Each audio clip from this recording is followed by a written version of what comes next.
मी उमेदवार माझ्याशी भिडा, वडिलांवर काय टीका करता? काँग्रेसच्या प्रणिती शिंदे सातपुतेंवर कडाडल्या. उत्तर सोलापूर तालुक्यातील वडाळा येथे शरदचंद्र पवार राष्ट्रवादी गटाचे जिल्हाध्यक्ष काका साठे यांनी मेळावा आयोजित केला होता. या मेळाव्याला ज्येष्ठ नेते सुशीलकुमार शिंदे, कार्याध्यक्ष सुरेश हसापुरे, कार्याध्यक्ष नंदकुमार पवार, जयदीप साठे, प्रल्हाद काशीद यांच्यासह कार्यकर्ते, महिला मोठ्या संख्येने उपस्थित होत्या. मागील 2 दिवसात भाजपचे उमेदवार राम सातपुते यांनी सुशीलकुमार शिंदे यांच्यावर टीका करण्यास सुरुवात केली आहे. त्या मुद्द्याला धरून प्रणिती शिंदे यांनी भाषणात भाजपवर हल्लाबोल केला. त्या म्हणाल्या, आज या ठिकाणी प्रचंड महिला उपस्थित आहेत, कारण हा काँग्रेस राष्ट्रवादीचा मेळावा आहे. इकडे त्यांना सुरक्षित वाटते. देशातील राजमाता जिजाऊ, माता सावित्री, माता रमाई यांनी दिलेले जे संस्कार आहेत तेच संस्कार काँग्रेस राष्ट्रवादीने पुढे नेले आहेत आणि मी आमदार म्हणून उभी आहे. आज मी आणि सुप्रियाताई लढत आहोत, भिडत आहोत या संविधान विरोधी राक्षसी शक्तीच्या विरोधात आणि आमचे दोघींचे वडील वनवन फिरत आहेत, पक्षासाठी फिरत आहेत. माझ्या वडिलांवर का टीका करता? माझ्यावर टीका करा ना. तुमच्या विरोधात मी उमेदवार आहे, मला भिडा ना. पराभव समोर दिसू लागल्याने पायाखालची वाळू सरकली आहे तुमच्या. एवढा संघर्ष माझ्या वडिलांनी केला, त्यांना बोलताना काहीच वाटत नाही. त्या पुढे म्हणाल्या, हे आपल्या खोट्या गरिबीचा दाखला देत म्हणत फिरतात, अब राजा का बेटा राजा नहीं बनेगा, जो काबिल है वही बनेगा. मग सोलापुरात केलेल्या लोकहिताच्या कामांबद्दल बोला आणि लोकांना ठरवू द्या कोण काबिल आहे ते. प्रारंभी प्रास्ताविक जयदीप साठे यांनी केले. यानंतर प्रल्हाद काशीद, अभिजित पाटील यांची भाषणे झाली.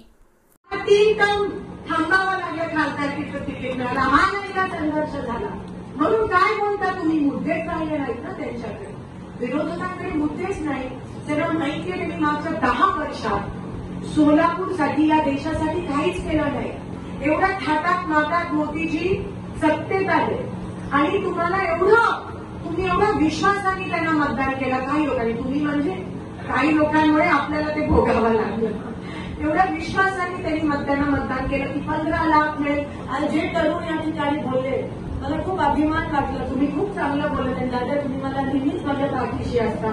एका बहिणीच्या मागे एवढ्या भावाचं, सख्या भाऊ, सख्या चुलत्याच्या भावाचं नसतं तरी त्याच्यापेक्षा मी काय मागू शकते. तुम्ही मला त्या ठिकाणी सहकार्य केलं, त्याबद्दल मनापासून आभार. पण यांच्याकडे काही मुद्दे राहिले नाहीत. म्हणाले 15 लाख जमा होते, कोणाच्याही खात्यात 15 लाख जमा झाले नाही. उलट ते पेटीएम, एटीएम चालू केल्यामुळे आपले जमलेले, खात्यात जमलेले पैसे पण कधी कमी होतात आपल्याला कळत नाही. आज जास्त असतात, उद्या सकाळी उठून बघितल्यावर 1500 रुपये कमी कापलेले जातात. ज्यांच्याकडे नळ नाही त्यांना पाण्याची पट्टी येते, ज्यांच्याकडे वीज नाही त्यांना वीज बिल यायला लागतं. बरोबर म्हणाला तुम्ही दादा. ईडीचे पैसे जमवून आता लोकांना ते कदाचित वाटत. आणि हे बरोबर आहे, कारण का ज्यांच्यावर रेट झाली आहे ईडीची, तुम्ही बघा ते इलेक्ट्रॉनिक बॉन्डमध्ये ज्यांच्यावर रेट झाली आहे त्या कंपनीने घाबरून दुसऱ्या दिवशी बीजेपीला 1000 कोटी 2000 कोटीचं डोनेशन दिलं. हे पेपरवर आहे आणि मी बोलत नाहीये, तुम्ही सगळे सुशिक्षित आहात, तुम्ही बघू शकता. रेट करायची आणि ह्या लोकांकडून डोनेशन घ्यायचं, एवढी यांची हुकुमशाही चालली आहे. ग्रामीण भागात शेतकऱ्यांना हमी पीक विमा अजून नाही मिळाला. मी परवा कलेक्टरला फोन केला की पीक विमाचं काय झालं. नाही, सोयाबीनचे सगळे दिलेत म्हणे. आता आम्हाला किती वेळात काढणार? सोलापुरात खूप सोयाबीन उभं होतं कलेक्टरला. इकडे आम्हाला तुरीचे, ज्वारीचे पीक विमा या ठिकाणी मिळाला पाहिजे. त्यानंतर जनावरांना चारा छावण्या नाही. चारा छावण्या शिंदे साहेबांनी मुख्यमंत्री असताना ही संकल्पना सुरू केली. आज बिलं निघाले नाहीये, जुन्याची बिलं निघाली नाहीत, नवीन कशी चालू करणार? एवढं दुष्काळग्रस्त हा जिल्हा झाला आहे. मागच्या 10 वर्षात ज्या थाटामाटात आले, कमीत कमी त्या योजना तरी आम्हाला लागू करायला पाहिजे होत्या.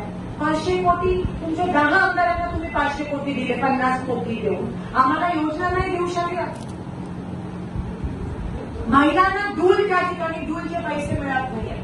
1500 करतायत पण 500 रुपये तुमच्यापर्यंत पोहोचतात, 1000 रुपये एजंटच्या खिशात जातात. एजंट भाजपचा कार्यकर्ता. मुलांना रोजगार, 2 कोटी रोजगार देणार होते 2 लोकांना, पण गावात 2 लोकांना पण रोजगार त्या ठिकाणी मिळाला नाही. महागाई 300 रुपयाचं सिलेंडर 1200 रुपये. आता एवढा तुम्ही विश्वास दाखवला त्यांच्यावर, एकदा नाही दोनदा, पण एवढा मोठा विश्वासघात झालाय भाजपकडून लोकांचा. आणि म्हणून मला बघा की तुम्ही बोलता ते आवडलं. चिडून आता त्यांच्या विरोधात मतदान केलं पाहिजे, चिडून. ही तीव्र भावना ग्रामीण भागात फिरताना एवढे तीव्र रोष आहे भाजपच्या विरोधात, एवढा खरं तर त्यांची हिंमत पण नाही झाली पाहिजे आपल्या इकडे येऊन मतदान मागायची. काय केलंय ते? आणि एवढं जर आपली फसवणूक झाली असेल तर मला असं वाटतं आता आपण पेटून उठायला पाहिजे. आणि तुम्ही दोन्ही दिवस बघितले, काँग्रेसचे पण बघितले, भाजपचे पण बघितले. काँग्रेस असताना आपल्याला भाव तरी मिळत होता, आपल्या जनावरांना छावण्या होत्या, महिलांना डोल होत्या, 300 रुपयाचं सिलेंडर होते. भाजप आल्यापासून काय झालंय? सोलापुरात म्हणाले विमानसेवा मंत्री सर्व वडीलधारी मंत्री. आज मी काकांचे मनापासून आभार मानते की त्यांनी हा मेळावा आमच्यासाठी आयोजित केला. आपण सगळे उपस्थित राहिला. सकाळची वेळ, शेताकडे जाण्याची वेळ, पण आपण सगळे आला. खास करून माझ्या महिला भगिनी एवढ्या मोठ्या प्रमाणात आल्या. अर्थात काँग्रेस, राष्ट्रवादी काँग्रेसचा मेळावा आहे तर महिला भगिनी येणारच, कारण इकडे त्यांना सुरक्षित वाटतं, दुसऱ्याकडे ते जाणार नाही. आज या महाराष्ट्रामध्ये जिजाऊंनी, रमाईंनी, अहिल्याबाईंनी संघर्ष केलेत म्हणून आज मी इकडे आमदार म्हणून उभी आहे, म्हणून तुम्ही इथपर्यंत येऊ शकता. आणि तेच संस्कार काँग्रेस आणि राष्ट्रवादी काँग्रेसनी जपले, म्हणून आज महाराष्ट्रात दोन नेती, तिकडे सुप्रियाताई आणि इकडे मी, आम्ही लढत आहोत, आम्ही भिडत आहोत या शत्रूंच्या, राक्षसांच्या, या विरोधकांच्या विरोधात. आणि आमचे दोघांचे वडील तिथे पवार साहेब वन फिरतात, इकडे शिंदे साहेब पक्षासाठी वन फिरतात. त्या विरोधकाला काहीतरी असायला पाहिजे. आज कोणाच्या विरोधात बोलतायत तुम्ही? आणि ह्याच्यावरून कळतं की त्याला संस्कारच नाही आहेत. एवढी वडीलधारी मंडळी, एवढी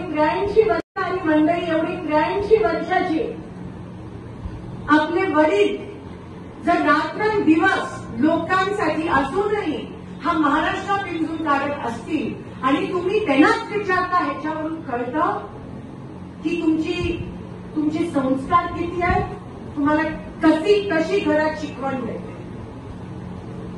आणि ते सगळे ज्यांना संस्कारच दिले गेले नाहीये ते सगळे एकत्र झालेले असतात. तुम्ही बघू शकता माझ्या विरोधात जे उभे राहिले, ज्याला तुम्ही पार्सल वगैरे म्हणता, मला काय म्हणायचं नाहीये, ते देखील काही दिवसापासून शिंदे साहेबांबद्दल बोलताय. चेतन भाऊनी बरोबर उत्तर दिलं त्या ठिकाणी. अरे भिडायचं तर माझ्याशी भेट ना, मी उभी आहे ना उमेदवार म्हणून. माझ्या वडिलांना काय एवढं बोलताय तुम्ही? आणि लाज वाटायला पाहिजे तुम्हाला. ज्या माणसांनी संघर्ष केला, तुमची पावती नकोय, सगळं सोलापूरला माहिती की या माणसाचा संघर्ष काय ते. तुम्ही कोण येऊन आम्हाला सांगता? लाज वाटायला पाहिजे असं बोलायला. मी कधी कोणाच्या त्यांच्या वडिलांवर किंवा दादाने करता, आपण सुसंस्कृत लोक आहोत, म्हणून मला इलेक्शन पण त्या पातळीला घेऊन नाही जायचं. मी उमेदवार आहे, ते उभे नाही राहिले. भिडायचं तर माझ्या कामाबद्दल बोला. 15 वर्ष उगाच नाही माझ्या लोकांनी मला निवडून आणलं, तो पण संघर्ष होता. आणि तुम्ही म्हणताय संघर्ष नाही म्हणजे तुम्ही माझ्या लोकांना अपमानित करताय, मला नाही. कारण का आमची लोक कामाला बघूनच निवडणुकीत मतदान करतात, दुसरी कोणती गोष्ट बघत नाही त्या ठिकाणी.